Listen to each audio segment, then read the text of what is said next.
ఈ దినవాక్య భాగము అసలైన అద్భుత ఆరాధన. దేవుడు కోరుకునేటువంటి అసలైన అద్భుత ఆరాధన మన బైబిల్ గ్రంథంలోనే వ్రాయబడి ఉంది. యోహాను సువార్త 4వ అధ్యాయము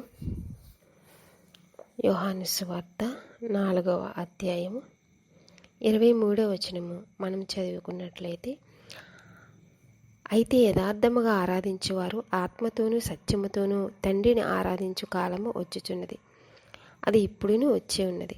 తన్ను ఆరాధించువారు అట్టివారే కావాలని తండ్రి కోరుచున్నారు. దేవుడు ఆత్మ గనుక ఆయనను ఆరాధించువారు ఆత్మతోనూ సత్యముతోనూ ఆరాధింపవలెను. చూశానండి, అసలైన అద్భుత ఆరాధన మనకి ఇక్కడ వ్రాయబడి ఉన్నది. ఈ దినాలలో ఎన్నో అద్భుత ఆరాధనలు జరుగుతున్నవి, కానీ ప్రభువు నోటి వెంబడి వచ్చినటువంటి ఆరాధన ఇక్కడ మనకి చాలా క్లియర్గా ఇవ్వబడి ఉన్నది దేవుని గ్రంథంలో. యథార్థముగా ఆరాధించేవారు. అసలు ఈ సందర్భము ఎక్కడ వచ్చిందంటే, సమరయ స్త్రీ యాకోబు బావి వద్ద నీళ్లు కని వచ్చినప్పుడు అక్కడ ప్రభువారు ఆమెని కలుసుకొని కొన్ని మాటలు ఆమెతో పంచుకోవడం జరిగింది. ఆ క్రమంలో ఆమె తన యొక్క సందేహాన్ని వెళ్ళబుచ్చడం జరిగింది. ఏంటంటే 19వ వచనంలో, అప్పుడు ఆ స్త్రీ, అయ్యా, నీవు ప్రవక్తవని గ్రహించుచున్నాను. మా పితరులు ఈ పర్వతమందు ఆరాధించరు గాని ఆరాధించవలసిన స్థలం యెరూషలేములో ఉన్నదని మీరు చెప్పుదురని ఆయనతో అనగా, ఏ స్వామి ఇట్లను.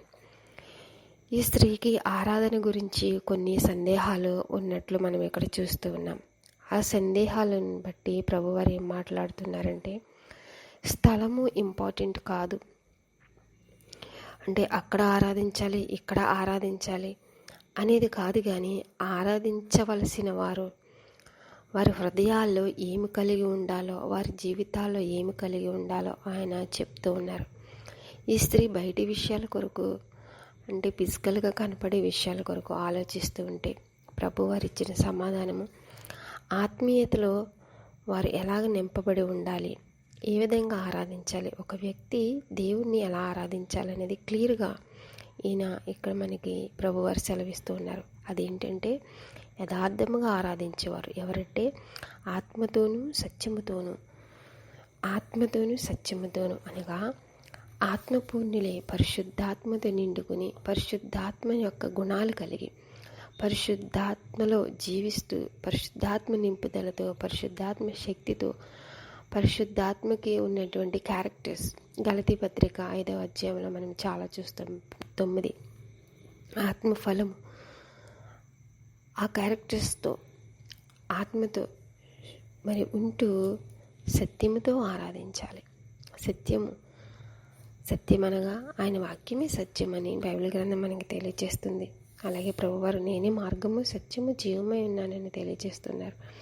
ఆయన వాక్యమే సత్యమైనప్పుడు ఆ సత్యమైన వాక్యమే కృపాసత్య సంపూర్ణుడై ఈ లోకానికి వచ్చింది కదా. అంటే వాక్యములో ఉంటూ వాక్యాన్ని నెరవేరుస్తూ వాక్యాన్ని వారి జీవితాల్లో అప్లై చేసుకుంటూ ఎవరైతే నడుచుకుంటూ వెళ్తారో వారు అని అర్థం. ఇక్కడ ఆత్మతోనూ ప్లస్ సత్యముతోనూ కలిపి తండ్రిని ఆరాధించాలట. ఎంత గొప్ప ఒక క్లారిటీ మనకి ఇక్కడ దొరికిందండి.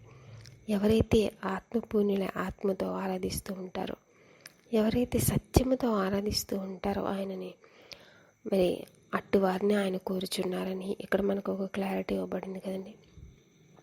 చాలామంది మా ఆరాధన ప్రభు అంగీకరిస్తారు, ఎలా ఆరాధించాలి అలా ఆరాధించాలని ఉన్న అనుమానాలన్నీ తీరిపోయేటట్టు ఈ వాక్యం ఉంది కదండి. ఒకసారి ఈ వాక్యం మనం ధ్యానించుకుని మనల్ని మనం బలపరుచుకుందాము. ఎంత క్లియర్గా ప్రభు వారు మనకు చెప్తున్నారు. అలాగే 24లో, దేవుడు ఆత్మ గనుక ఆయనను ఆరాధించేవారు ఆత్మతోనూ సత్యముతోనూ ఆరాధింపవలెను. చూసారండి, ఆత్మతోనూ సత్యముతోనూ ఆరాధించాలి. ఎంత పెద్ద ఆరాధనైనా, ఎంత పెద్దలో చర్చిలో అయినా, ఎంత చిన్న చర్చిలో అయినా ఒకటే క్వాలిటీ ప్రభువారు మనకు చెప్తున్నారు.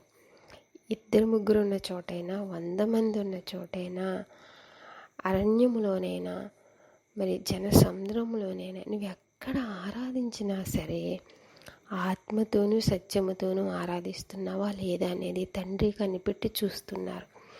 ఇక్కడ చూడండి, కోరుచున్నాడు, 23 చివరిలో అట్టి వారు కావాలనని తండ్రి కోరుచున్నాడు. ఫుట్ నోట్లో చూస్తే వెతుకుచున్నాడు.